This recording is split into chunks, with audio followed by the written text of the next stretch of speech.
Hey, welcome back to another Q&A. It is December 12th, 2021. It's a Sunday evening this time, so wanted to get this Q&A recorded for the week before Monday.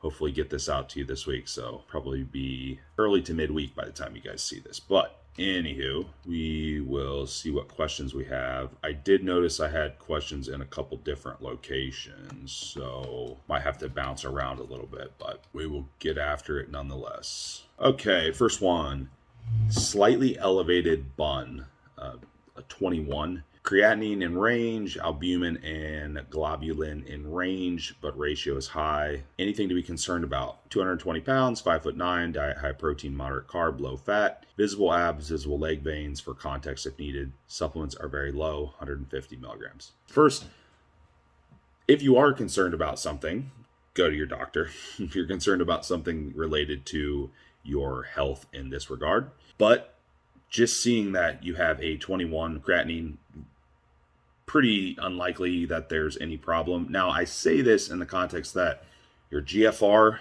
is good. Look at filtration rate because that's going to be much more telling. Were you hydrated when you took the test? Fasting labs, a lot of people aren't fully hydrated, so they will see elevation in a lot of these kidney markers, including creatinine. If you're still concerned, there are a couple additional tests, easy ones. You can do urinalysis that'll check for protein, excess proteins in the urine, discoloration, blood, things like that. Easy to do, cheap, you can order it on your own. So, there are follow-up tests you can do if you're concerned, but 21 probably means literally nothing. Again, if you are concerned, go to your doctor, but if everything else is checking out, then it could easily just be nothing or possibly just a slight bit of dehydration, anything like that. So nothing overly concerning there. Why do some people feel nausea and sleepiness when taking vitamin D, even at low dosages, 2000 IUs, even if 25 hydroxy is low?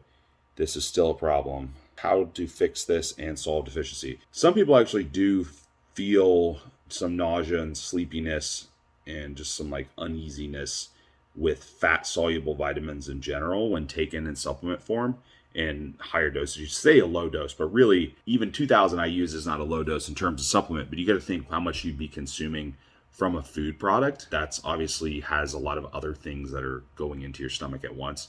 Just taking this isolated dose, even though it's 2000 IUs, it is still quite a bit. So take with food, lower the dose even more if you need to. You said your levels 20 nanograms per milliliter. Sometimes, it's pretty low. So, you might need to take more frequent lower doses during the day or dose it with the last meal, close to bed, go to sleep. Doesn't really matter if you're sleepy or a little nauseous when you go to bed, right? But it does happen with fat soluble vitamins sometimes. So you have to adjust dosing frequency and timing. Take before bed, split up more, so on and so forth. Try different forms using D3, but you can try liquids, you can try capsules. But I do see this every once in a while. Not many people, but occasionally. Hello, can I ask a question here? Yes, maybe. Much appreciate the content and knowledge you bring to the industry. Well, thank you. I am 225 pounds, 173 centimeters. I don't know what that is. I'd have to do the conversions. Anywho, off-season bodybuilder, just about finished my finished contest prep, 200-pound weight class. Nice. I'm having relatively aggressive prep in 9 weeks to pull me down to contest shape. 2 hours of cardio, 6 days a week, 50 grams of carbs, low calories, all that, all that good stuff. I know post-show recovery is super important and we should give our body a break, but I have a few plans afterwards, like photo shoots and just a grand opening of my first gym ever. My question is, I want to hear my coach and you guys' opinion, assuming it means me, on if I should push one more mesocycle of training to keep my body in shape as long as possible, or just go to clear out phase to give my body a break. Any direction would be welcome. I'm here to learn from the best. Thank you for your support. Cool. So many thanks. So first off, if you have a coach, listen to your coach. I'm not going to be that guy that butts in on that stuff, okay? I'm not going to give you any definitive, they're doing it wrong or do it this way or whatever. I give you a few things out of this. Just very simple. One, if you listen to the OPD podcast, we did an entire episode on post-show, okay? And we talked about some different scenarios. Secondly, ask yourself, like, what is your goal in terms of the photo shoot? What do you want to look like? So you want to be lean. We do easily kind of this, super compensate glycogen and get full and all this stuff post show anyhow. So really this clear out phase, if you're wanting to lower supplementation, eat, increase food, lower training, whatever, you're still going to look really good. You're going to fill out, you're going to get big pumps. You're going to be able to look really good and pumped up for your photo shoot. So it depends on, like, what look do you want? Are you trying to maintain that, like, etched out, dug out, really dry, like, actual peak stage look? If that's the case, like, I think that's just excessive for a photo shoot, unless you're making, like, big money on this and it's a make or break type thing. But otherwise, just go about your, personally, just go about my post show the way that I would anyhow, because I know I'm going to look full and really tight for weeks and weeks and weeks after the show still, as long as I'm not eating like an idiot. Even if my training is low and I reduce activity some and I'm eating more, I'm just going to get full. And so not worried about it. That's my 2 cents. I don't think it's the photo shoots would warrant doing anything crazy. But again, it depends on what you want to look like. But, talk it over with your coach, please. All right. Somebody asks, what situations would be better to use a Dutch test versus a blood test? Okay, so standard blood work versus a Dutch test. What would warrant using one or the other? There's a few things. With Dutch testing, we can test metabolites in the urine that we cannot see in the blood. So, like, we can see how estrogen's metabolizing. We can see how androgens are converting. We can see how cortisol, we can look at 4 points of cortisol during the day, because it is a take-home kit. We can do it.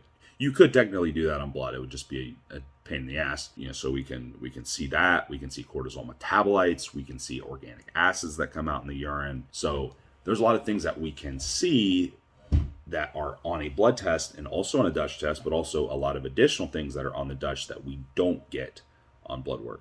So if it is an adrenal issue, if it is an estrogen dominance type issue, or hormonal issue, or perhaps like there's symptoms of something, but the blood test looks relatively normal, that would be a good time to think about doing a Dutch test, right? Dig in a little bit deeper, see what's going on, and then taking out the guesswork.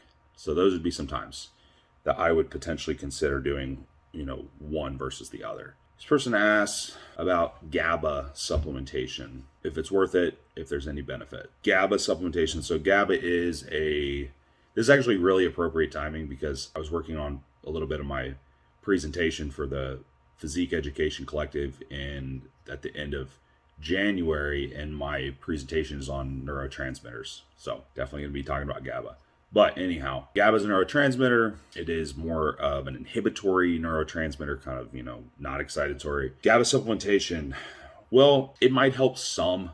But the biggest problem with GABA supplementation is that, at least in theory, the molecules are too big and they don't cross the blood-brain barrier very well. So in my opinion, it's not something that I really use. It seems to do maybe something, and a lot of people will notice flushing from it. Now, does that mean it's raising your GABA levels?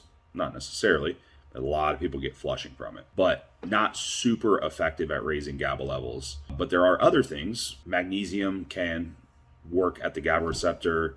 A lot of people have magnesium deficiency, or at least not enough magnesium. It's pretty difficult to get without supplementation in a high enough amount. Theanine works really well. It's been shown to raise cerebral levels of GABA. So those are a couple easy ones. There's a couple miscellaneous supplements, but GABA supplementation by itself, I wouldn't put a whole lot of merit into it. Now, combined with theanine, it seems pretty effective, but again, I don't know that I would expect a ton on its own. One more.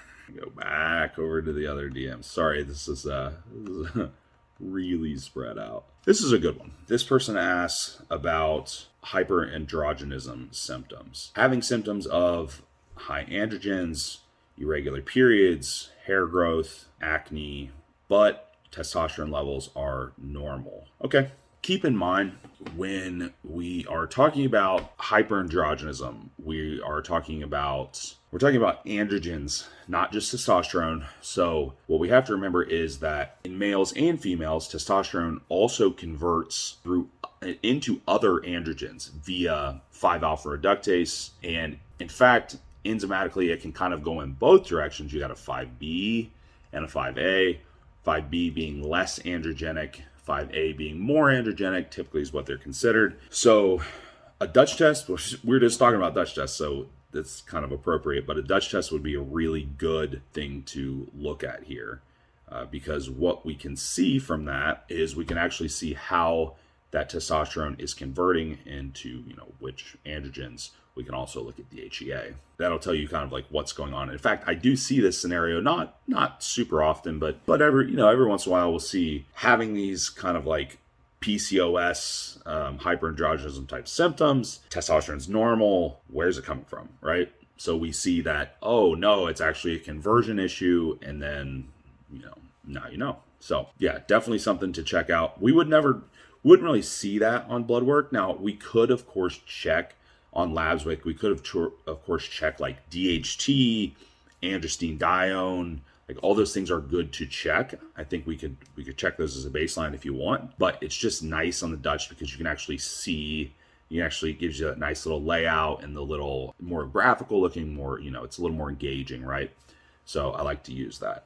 But that's it. That is it for this week, and I will talk to everybody next time. Thanks for the questions.